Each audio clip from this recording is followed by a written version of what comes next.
Hi, in this video I want to go over a few things. I want to cover a few things, and maybe a couple things, and it comes to semantics and how you explain things. And I want to use an example in describing that, and I want to cover how just because something keeps on going and it's happening doesn't mean it's always a good thing. Just because life still exists doesn't mean it's good, and what led up to this life still existing is still a good thing.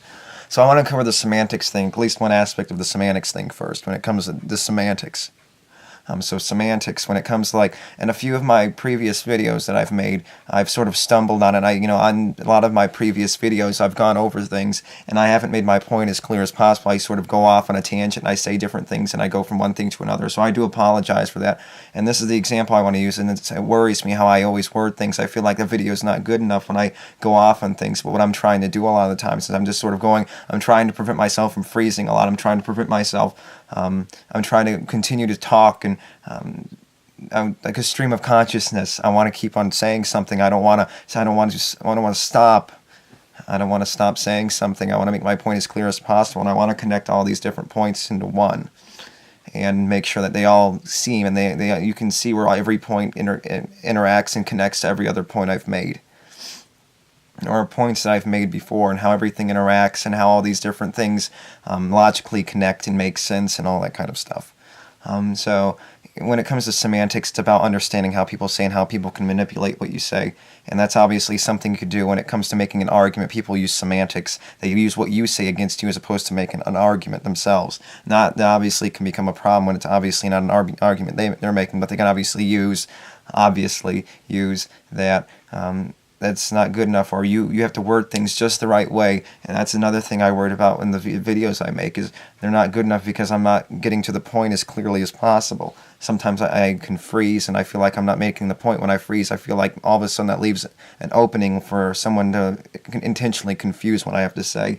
And that's the thing, I'm trying to get all these ideas into one. I'm trying to congeal them into one idea, put them in a mixing pot so you can see how they all mix together and how they all make sense. Putting all the different ideas that make sense, and putting them to something to make the perfect recipe, and make sure you're not putting in the wrong things, so when you make these logical connections, you're making all the right things, so you're making the right recipe, so in the end you can see exactly how they connect and how they mix together, and see if they taste good and smell good and so on and so forth, to use an analogy or a metaphor. So semantics, and I want to get onto the other thing real quick too, and as well, and it comes down to this idea of and this is exactly the thing I don't like, is saying and thing. That's why I keep talking.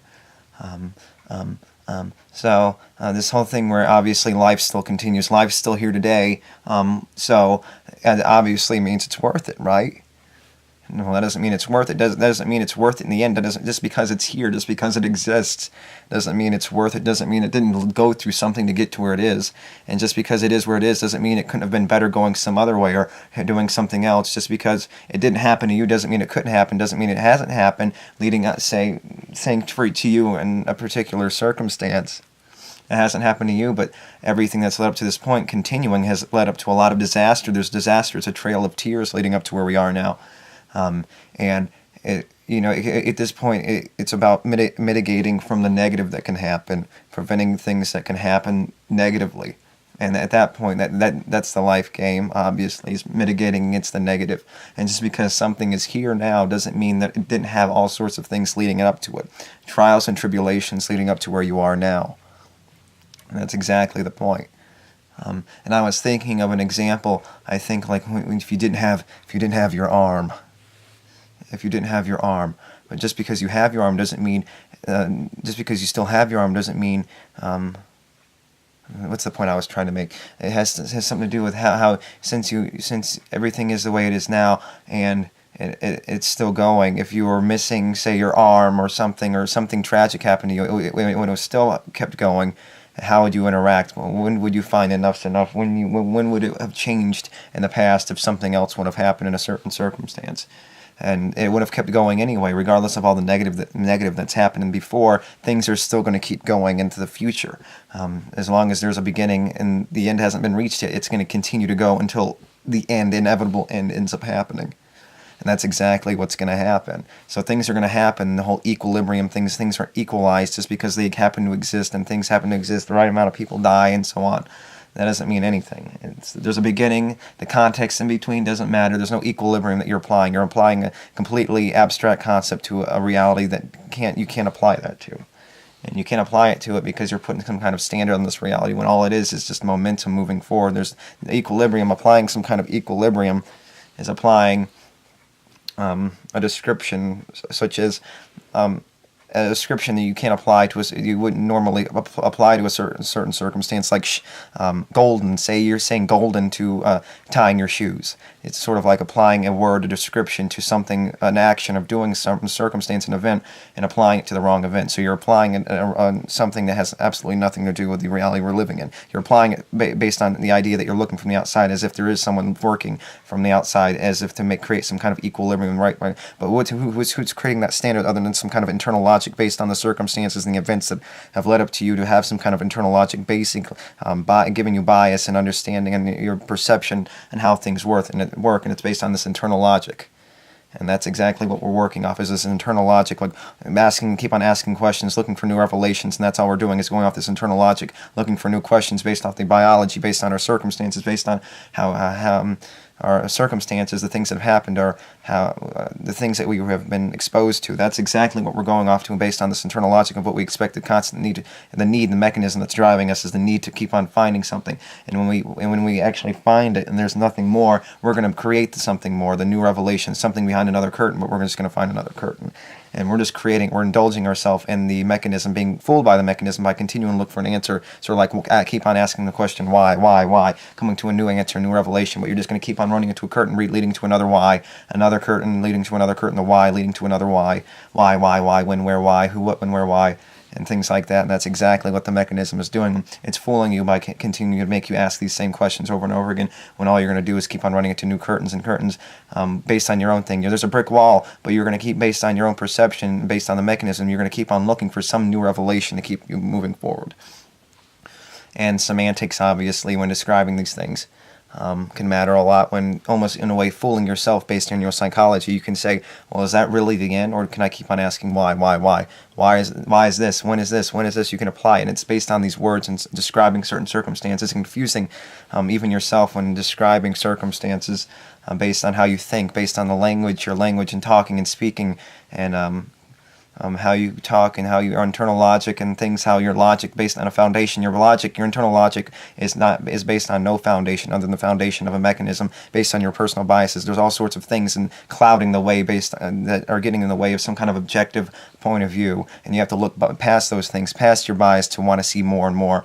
Your bias, sometimes you say things you don't even recognize the implications of things that you say. It's by looking past those things and recognizing them, being a little more aware of what you're saying, or understanding what you're thinking and the things that are driving you and moving you forward, and doing that kind of thing to make sure you understand more of where your logic, or your internal logic, your standards are coming from, of what you expect. And what you expect a lot of it has to do based on this internal mechanism, based on our psychology, this curiosity that we constantly have.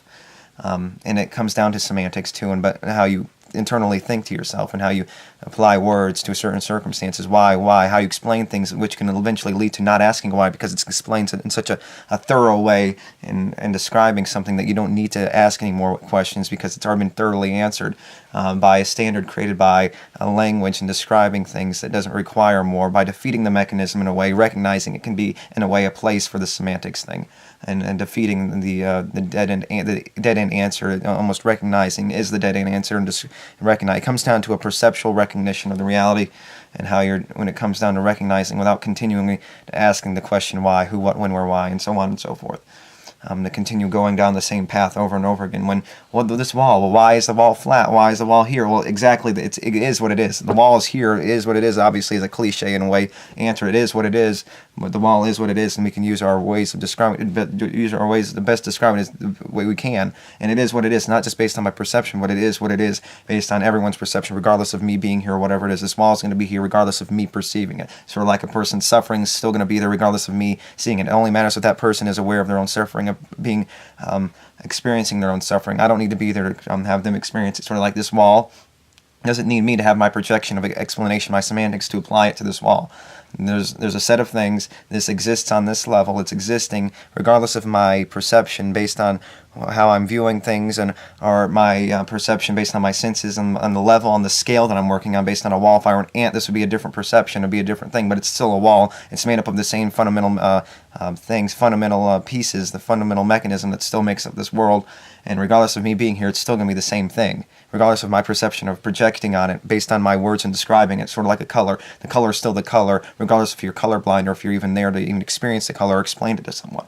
So that's why it's sort of hard to describe colors to blind people, because they haven't experienced it, but it doesn't need them to experience it for the color to exist. It's still the color it is. It's still existing in the world. It doesn't need your perception. It doesn't need your view. It doesn't need your explanation to make the color exactly what it is, or the wall to be there, or this to be there, or all these kinds of fundamental mechanisms that are here objectively, and we don't need them. We don't need our perception, our projection, our experience. We don't need the way we look at things to be there. It's there on its own, regardless of our projection. Sort of like the universe is going to ends when we die, but it doesn't end. It keeps going. But from our perception, like if the universe ended, then we died with the universe. Us dying is pretty much the universe ending, at least to us. There's no more context, but it still matters what happened led up to that end anyway. So semantics is a way of, it's confusing, trying to get the point across, and it requires a way of manipulating language and trying to make sure that you can use it's about appealing to the least common denominator when it comes to describing certain things. And that's what I'm trying my best to do in describing things. I'm trying to make it quick and to the point. I'm trying to get through all sorts of ideas and connecting these ideas. And that's what I'm afraid of, is I'm not going to get to the people if I don't I'm not going to let people know or inform people on certain things or let them look through a different perspective if I don't make the point clear enough. And if I freeze and stop, I almost self-defeat, and it gets worse and worse and worse. And I want to make the point. And I feel like I don't want to remake a video or something. I want to keep going with this, keep going with it. And that's why sometimes it can be difficult making these videos, and you're trying to get all these points out, and that's what matters, because semantics do matter. Using words against someone, using words for someone, using words in a context, it really does matter in the end, regardless. So I think that's all I need to say about semantics and reality and such and so forth. And just because things are the way they are now doesn't mean they couldn't have been worse, and there's no equilibrium. Just because they got where they are now doesn't mean there's not a trail of tears leading up to where they are. Things could be 100,000 times worse and still lead to something still existing. The reality is still existing. It doesn't need you there to exist. You just happen to be there based on the circumstances, based on this reality. Things could be 100 times worse. You can still exist, and you could still experience it regardless of the things that have happened. And things could be 100 times better. You can be here, or you couldn't be here, and things are 100 times better. It doesn't need you to experience it, understand it, perceive it, understand it. It exists in and of itself, regardless of what you perceive. So it exists regardless of you experiencing the existence, and it could be as bad as you want, and you can still be here experiencing understanding and projecting your understanding onto it and experiencing itself. Or you can not be here. You be here, and it can be 100 times better. It could be bliss. Everything's good. Everything's happy. Everything's satisfied. Nothing's here. You could be here. No one's here. That's death. Exactly. I wouldn't be here. Death, bliss, and no one's experiencing anything beyond me or anything else. No one's existing, and therefore it doesn't mean, and almost in a way, the end is in a way the explanation of something is something better, is when no one's there, and that's the very explanation, description of life, is everything is, there's only negative to experience, and how bad it can get is another, and it can get to any number of extent that we can explain is in terms of how bad it can get, and that's obviously the living thing. You don't have to be here, and it could be 100 times better, and which is pretty much saying like you're dead, and then say no one else is living, so no one else is experiencing any deprivation, which is the life game. The life game is the only thing that, the negative is the only thing that it can offer, is the negative, the deprivation, the chasing the negative, or the deprivation, the thing that you want, and then running away from the things that you don't want, the repulsion, the attraction thing, the attraction or repulsion.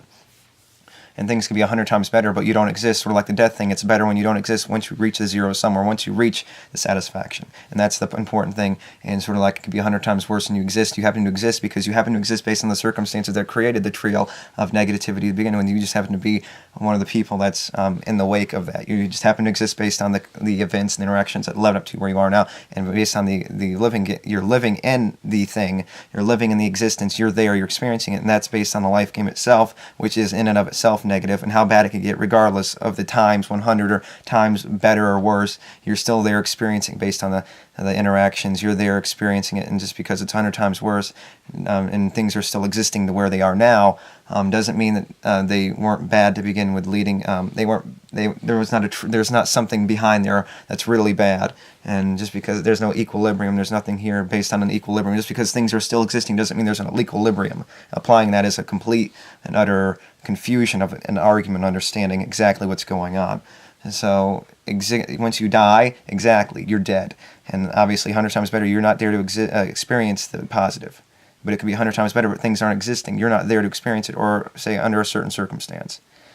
So that doesn't matter in the end. So you're not existing, or if other people exist, and so on and so forth, and things leading up to where you are now, and you just happen to be a byproduct of the things that are happening. It doesn't mean it's an equilibrium. So I think I explained that good enough. So thank you. Until next time. Bye.